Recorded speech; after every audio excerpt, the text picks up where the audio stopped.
Jésus fut troublé dans son esprit et rendit témoignage. En vérité, je vous le dis, l'un de vous me livrera. Jean 13, 21.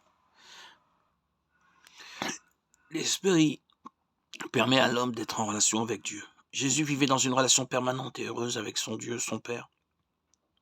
Leurs pensées étaient en pleine harmonie.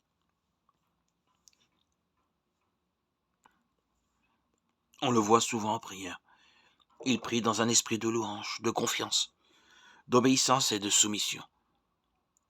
Jésus se réjouit en esprit et adresse une prière de louange à son Père, alors qu'il admire et reconnaît la sagesse et la souveraineté de Dieu dans sa manière d'agir envers les hommes.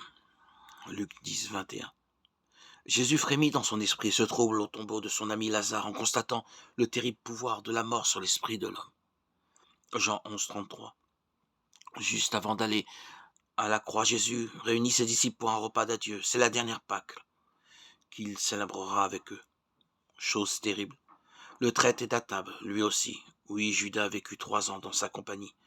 Et Jésus l'a traité comme son disciple et ami. Matthieu 26, 50. Psaume 55, 13.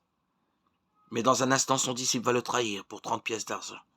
Et Jésus le sait, son esprit est troublé à cette pensée.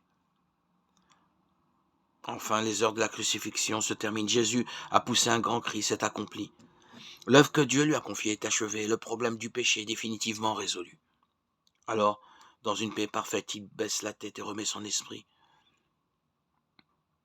Cela prouve une fois encore la divinité de celui qui meurt en remettant lui-même son esprit à Dieu, de sa propre autorité.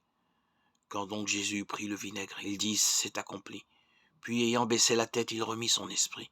Jean 19, 30.